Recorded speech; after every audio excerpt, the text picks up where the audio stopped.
Hola, muy buenas noches.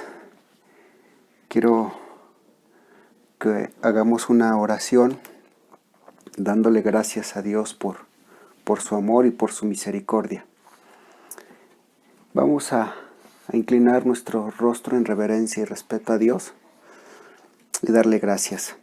Padre, te damos muchas gracias el día de hoy por tu gran amor, por tu gran misericordia, por estar con nosotros y darnos tu favor, por permitirnos reunir bajo el nombre de Jesucristo, que es el que toma nombre, toma poder, toma autoridad, y sobre de ese nombre, Señor, poder ser edificados, ser bendecidos por ti. En el nombre de Jesús te damos gracias. Amén. Pues gracias, vamos a continuar con nuestro estudio. Sé que venimos un poquito cansados del trabajo, sé que venimos un poquito estresados con circunstancias, con situaciones, pero que dentro de todo ese tiempo hemos apartado este tiempo para reunirnos, hemos apartado este tiempo para estar delante de Dios y poder ser bendecidos por Él a través de su palabra. Haciendo un breve resumen de lo que fue el capítulo 12, el cual es un mensaje de Samuel como sacerdote para el pueblo, asentando bien la fidelidad de Dios y cómo les dice al pueblo, de alguna manera empieza a decirles que él ya es hombre grande, que él ya es hombre adulto, que ya es un hombre lleno de canas, pero donde va canalizando todo el mensaje, decir que Dios es un Dios fiel y que lo que ellos habían pedido era un rey que los guiara, un rey que los dirigiera, y ese rey iba a estar ahí delante de ellos. Y de esa misma manera, cuando les dice que les puso un rey, y dice, y atestiguo delante de ustedes y delante del rey que está, y les dice también que él puede orar y que Dios los va a bendecir con lluvia y ellos van a poder levantar una cosecha. Y les dice, solamente Dios quiere que ustedes sigan amándolo, que lo sigan honrando, que lo sigan respetando, porque si ustedes desobedecen, van a sufrir las consecuencias junto con su rey. Esas son las palabras donde Samuel le está diciendo al pueblo de Israel, les deja muy muy claro la decisión que ellos tomaron de quitarse la autoridad de Dios como rey, como protector, y asumir la dirección de un hombre que era Saúl, el cual era pues de muy buen parecer para ellos, de hombros arriba, de una buena estatura que sobrepasaba, pero hasta ahí nada más. Entonces ellos optaron por ese rey. Así que quiero que empecemos nuestro versículo de nuestro capítulo el día de hoy, del cual vamos a leerlo. Así que vamos a abrir nuestra Biblia en Samuel 13. Había ya reinado Saúl 1 año, cuando hubo reinado 2 años sobre Israel. Escogió luego a 3,000 hombres de Israel, a los cuales estaban con Saúl 2,000 en Micmas, en el monte de Betel, y 1,000 estaban con Jonatán en Gabaa de Benjamín. Y envió al resto del pueblo, cada uno a sus tiendas. Y Jonatán atacó a la guarnición de los filisteos que había en el collado, y lo oyeron los filisteos, e hizo Saúl tocar trompetas por todo el país, diciendo, oigan los hebreos. Y todo Israel oyó que se decía, Saúl ha atacado la guarnición de los filisteos, y también que Israel se ha hecho abominable a los filisteos. Y se juntó el pueblo en pos de Saúl en Gilgal. Entonces los filisteos se juntaron para pelear contra Israel, 30,000 carros, 6,000 hombres de a caballo, un pueblo numeroso como la arena que está en la orilla del mar, y subieron del campamento de Micmas al oriente de Bet-Aven. Cuando los hombres de Israel vieron que estaban en el estrecho, porque el pueblo estaba en aprietos, se escondieron en cuevas, en fosas, en peñascos, en rocas y cisternas. Y algunos de los hebreos pasaron el Jordán de la tierra de Galaad, pero Saúl permanecía aún en Gilgal, y todo el pueblo iba tras de él, temblando. Y el pueblo esperó 6 días conforme al plazo de Samuel, diciendo, como se había dicho. Pero Samuel no venía a Gilgal, y el pueblo se desesperaba. Entonces dijo Saúl: traerme el holocausto y ofrendas de paz. Y ofreció el holocausto. Y cuando él acababa de ofrecer el holocausto, he aquí que Samuel que venía. Y Saúl salió a recibirle para saludarle. Entonces dijo: ¿qué has hecho? Y Saúl respondió: porque vi al pueblo que se desesperaba, que me desertaba, y como tú no venías dentro del plazo señalado y los filisteos estaban reunidos en Micmas, me dije: ahora descenderán los filisteos contra mí en Gilgal, y no he implorado el favor de Dios. Me esforcé pues y ofrecí holocausto. Entonces Samuel dijo a Saúl: locamente has hecho. No guardaste el mandamiento del Señor tu Dios, el que te había ordenado. Pues ahora el Señor hubiera confirmado tu reino sobre Israel para siempre. Mas ahora tu reino no será duradero. El Señor se ha buscado un varón conforme a su corazón, el cual Dios ha designado para que sea príncipe sobre su pueblo, por cuanto tú no has guardado lo que el Señor te mandó. Y levantándose Samuel, subió a Gilgal de Gabá de Benjamín, y Saúl contó a la gente que se hallaba con él, 600 hombres. Saúl pues, y Jonatán su hijo, y el pueblo que con ellos se hallaba, se quedaron en Gabá de Benjamín, pero los filisteos habían acampado en Micmas, y salieron moradores del campamento de los filisteos en 3 escuadrones. Un escuadrón marchaba por el camino de Ofma hacia la tierra de Zoal. Otro escuadrón marchaba hacia Bet-Arón. Y el tercer escuadrón marchaba hacia la región de Micmas,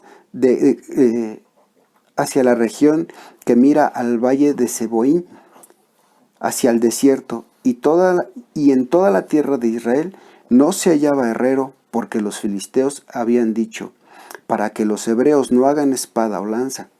Por lo cual todos los de Israel tenían que descender a los filisteos para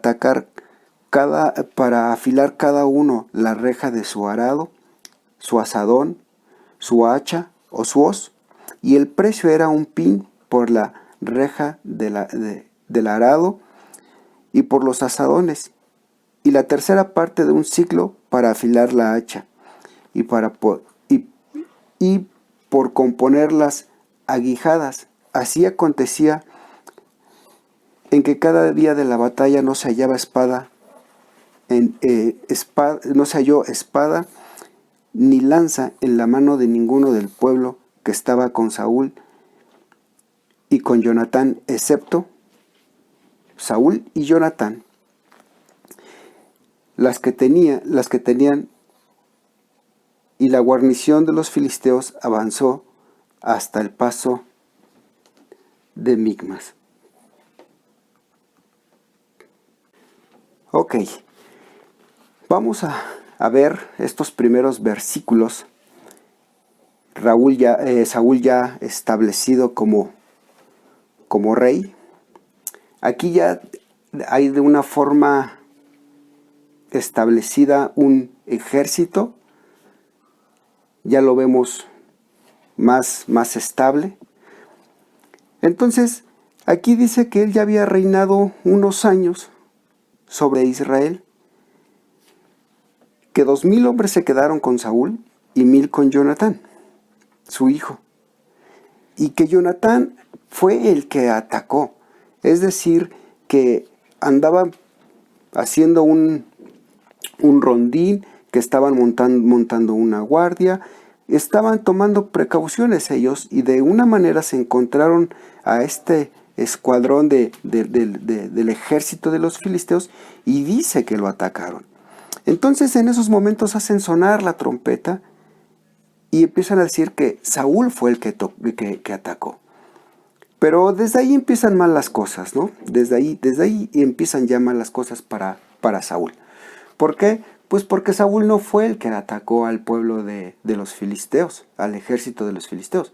Fue Jonatán. Él fue el que se armó de valor, él fue el que tomó la iniciativa, él fue el que comandaba esos 1000 hombres. Y entonces, ¿cómo los atacó? Pues eso sí no lo sé. El único que traía una espada era Jonatán. Pero algo que sí estábamos muy seguros o podíamos tener esa convicción es de que siempre Dios estaba al pendiente de su pueblo. Dios siempre iba a defender a su pueblo bajo cualquier circunstancia. Pero esta vez se iban dando y se iban entornando las cosas de un poquito más difíciles para Saúl, pues porque él empezó de una manera. Él se atribuyó algo que hizo su hijo, él se atribuyó ese ataque, él se atribuyó esas, voy a decirlo de esta manera, esas pequeñas medallas que Jonatán se había hecho, él se las atribuyó. Entonces, ahí vemos que Saúl, pues, ya empieza con circunstancias difíciles. Pero sí son circunstancias difíciles y no es para menos. Imagínate a Saúl teniendo toda esta situación y en este capítulo vamos a ver 5 problemas grandes y podríamos decir muy muy grandes a los que se tiene que enfrentar pues este rey que si hubiera hecho lo que Dios le dijo hubiera sido de gran bendición. Entonces, aunque no tenía una Biblia como nosotros, no tenía versículos, pero sí tenía un consejero que era Samuel. Y nosotros hoy día podemos leer la Biblia en Proverbios, como dice, que la guerra se hace con sabiduría, se hace con inteligencia, se hace con consejo, de lo cual, pues el joven, el rey Saúl, pues solamente era él, después él y al último él, porque él no consideró nada. El rey Saúl se tiene que enfrentar a un ejército de los filisteos. Y vamos a verlo ahí en ese capítulo, en el 5 y 7. Dice que entonces los filisteos se juntaron para pelear contra Israel. Fíjate, vamos a hacer un recuento de esto que nos está marcando la Biblia. 30,000 carros. Yo quiero pensar que estos carros no solamente traían a un hombre, pudieron haber traído 2 hombres. Y luego dice 6,000 hombres de a caballo. Y era un pueblo numeroso, como la arena que está al otro lado, a la orilla del mar. Entonces este pueblo se organizó, ya era un pueblo, era el la primera potencia, era el primer ejército más fuerte. Este ejército estaba bien organizado, estaba bien comandado, eran superiores en número, superiores también en cuanto a tecnología. Ellos tenían la tecnología de esos tiempos, ellos estaban apoderados del acero. Entonces, fíjate lo que dice el 17 y el 18. Y salieron del campamento de los filisteos 3 ejércitos. Un escuadrón marchaba por el camino de Ofra hacia la tierra de Sual, y otro marchaba hacia Bet-Arón, y el tercer escuadrón marchaba hacia la región que mira hacia el valle de Seboín, hacia el desierto. Y todo este ejército era el que estaba sitiando a Saúl, al pueblo de Israel. Entonces, 30,000 carros, 6,000 hombres y un pueblo bien enumerado, bien organizado, con armas las suficientes para destruir a un pequeño pueblo que solamente eran 3,000 hombres, imagínate. ¿Te puedes tú imaginar ese evento? Pues todo ese evento, claro que estaba atemorizando al pueblo de Israel. Y lo vuelvo a repetir. Ellos tenían esa bendición de poder clamar a Dios, de buscar a Dios, pero no lo hicieron de esa manera. El punto número 2 que vemos aquí, el problema del rey Saúl, es la falta de armas. Ellos no tenían armas.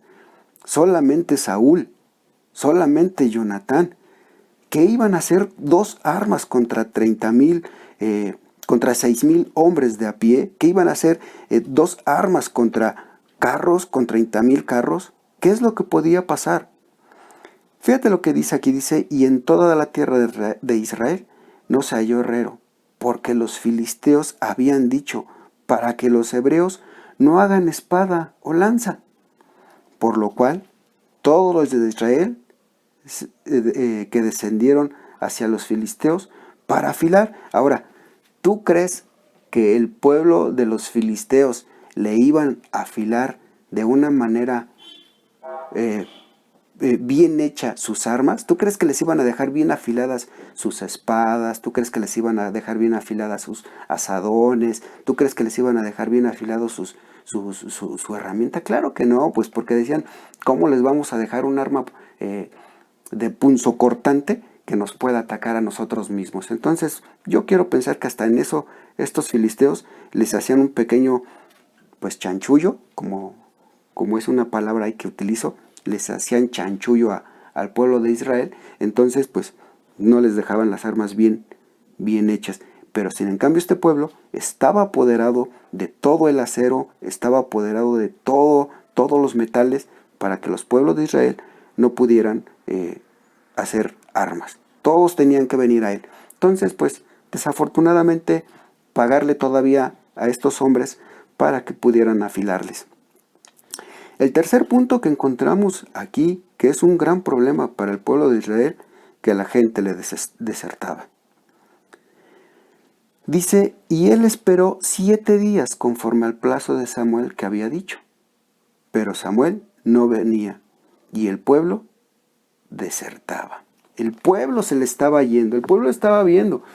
Quizás el primer evento en donde Jonatán atacó al pueblo fue algo alentador cuando sonaron las trompetas y cuando dijeron vamos a atacar, pero al ver el número del enemigo contra el de ellos, pues sí, era obvio. Punto número 4 dice que también pues no había hombres valientes aquí, que pudiéramos decir, simplemente eran hombres miedosos. Y pues bueno, aquí también se valdría apuntarse uno, ¿no? Pues cuando ve esta situación, dice, cuando los hombres de Israel que estaban en el estrecho, porque el pueblo estaba en aprietos, se escondieron. ¿En dónde? Pues en donde pudieran, en las cuevas, en las fosas, en los peñascos, en rocas, en cisternas. Algunos huyeron y cruzaron el Jordán, dice, pero Saúl permanecía. Si hay algo que podemos reconocer aquí a Saúl, que con todo y su miedo, él estaba al frente de toda esta batalla. Dice, permanecía aún él en Gilgal, y todo el pueblo iba de atrás de él, ¿qué? Temblando. Vaya, pues no había ninguna inspiración para enfrentar a este pueblo.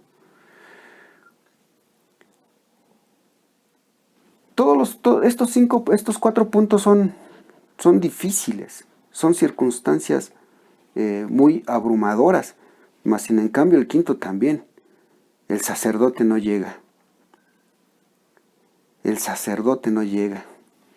Lo que le faltaba nada más a Saúl, pero bueno.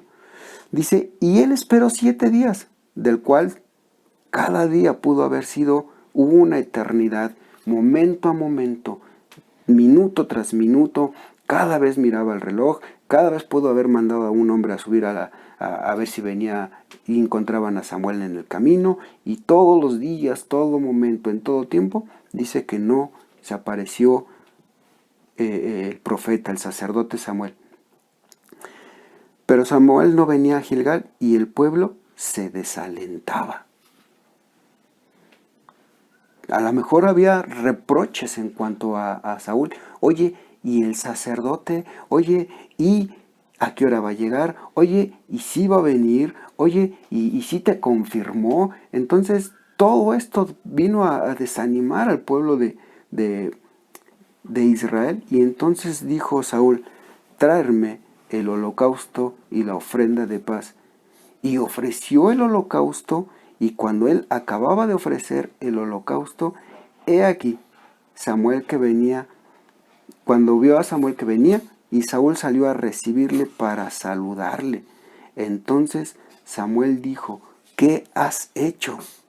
Y él respondió, porque vi que el pueblo me desertaba y tú no venías dentro del plazo señalado y los filisteos estaban reunidos. Dice entonces, casualmente, ¿a qué hora pasó esto? No lo sé, pero lo que sí sé es que en el momento en que Saúl le dice al pueblo, traerme un animal para hacerlo, para ofrecerlo en sacrificio y hacer las ofrendas, dice, en esos momentos es cuando llega Samuel y, pues bueno, leña quemada, el olor del animal. Entonces imagínate, y la pregunta que le hace Saúl aquí, Samuel, ¿qué has hecho? Y se justifica él de esa manera.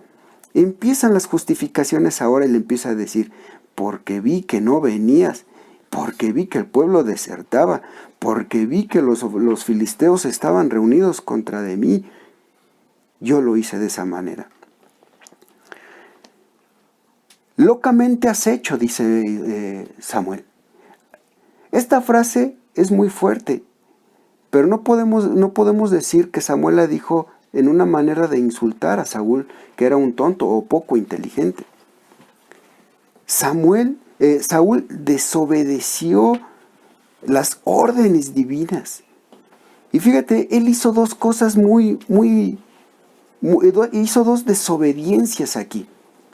Una, el sacrificio y la bendición.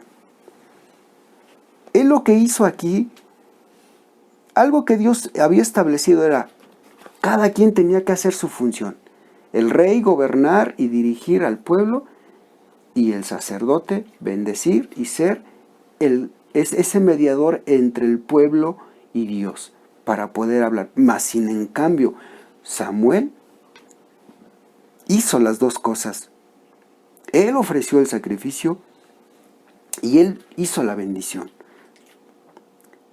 El sacrificio era una parte exclusiva del sacerdote y Saúl no respetó el orden establecido por Dios.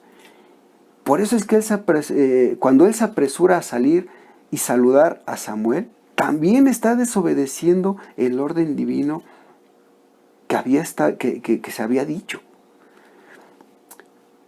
La palabra hebrea para saludar es barak, que significa bendecir. Entonces él se apresuró para bendecir, lo cual era la responsabilidad del sacerdote. Y él hizo estas dos cosas muy, muy locamente. Por eso Samuel está diciendo, locamente has hecho.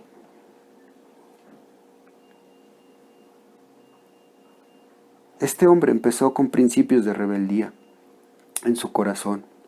Entonces por eso es que Samuel le dice, ¿sabes qué? Tu reino hubiera sido extendido, hubiera sido afirmado, tu reino hubiera pasado a tus próximas generaciones, tu reino hubiera sido un legado para tus hijos. Mas como no has guardado el mandamiento, no has guardado la ordenanza, no has guardado lo que Dios te ha dicho, dice, Dios te ha desechado. Delante del pueblo estaba Dios desechando a aquel hombre a los cuales el pueblo escogió, como lo dije hace un momento, que fue de agrado para ellos. Lo vieron grande, lo vieron robusto, lo vieron bien parecido, pero ¿sabes qué? Eso solamente fue ante los ojos de los hombres. Mas sin en cambio, por eso Dios dice, Dios mira al corazón, dice, y Dios ha preparado un hombre conforme a su corazón, un hombre que le glorifique, un hombre que le exalte, un hombre que se someta, un hombre que sea obediente, un hombre que esté en comunión con él. Dice, y ese hombre es, más adelante lo vamos a tener que ver, y dice que ese hombre es David. Saúl, dentro de todas estas situaciones, no se arrepintió. Samuel no buscó enmendar esa parte de arrepentimiento con Dios, sino que él siguió en su soberbia, en su orgullo, en su miedo, en su temor. Y sin en cambio, cuando vemos la vida de David, también David fue un hombre que pecó. Allí en la historia de Samuel, en el segundo libro de Samuel 11, cuando él peca, él adultera con Betsabé, él asesina al mismo esposo de Betsabé, se convierte en un asesino. David también comete otro pecado ahí en Samuel, en el segundo libro de Samuel. Él censa al pueblo. Pero sin en cambio también vemos el arrepentimiento de aquel pequeño pastor, de aquel hombre que era conforme al corazón de Dios en el Salmo 51. Era un hombre que constantemente se exponía a la presencia de Dios y que dentro de todo su andar y de todo su caminar le decía, escudriñame, y aún de los pecados de mi juventud no te sea ninguno cubierto. Señor, él clamaba a cada momento, ¿quién podrá estar delante de ti? Él buscaba estar delante de Dios, pero al mismo tiempo, todo momento buscaba el estar viviendo en una vida santa, en una vida apartada para Dios, en medio de esas situaciones difíciles, en medio de esas batallas, en medio de esas circunstancias. Allí estaba un hombre conforme al corazón de Dios. Un hombre conforme al corazón de Dios es aquel que es íntegro, aquel hombre que agrada a Él. Y por eso me gusta cuando Dios le da este nombre a David, y Él le dice, el dulce cantor de Israel. Qué bellas palabras que Dios pueda decir de un hombre como David, el dulce cantor. Un hombre conforme a su voluntad, un hombre conforme a su corazón. Y ¿sabes cómo lo podemos llevar tú y yo a esto? Sé que tenemos tiempos difíciles, tiempos adversos, que nos encontramos a situaciones, pero que lo primero que vayamos a hacer y lo primero que vayamos a decidir en nuestras vidas, lo tengamos que hacer siempre consultando a Dios, buscando su consejo, buscando que lo que vamos a hacer le agrade a Él, que lo honre a Él, que lo bendiga a Él.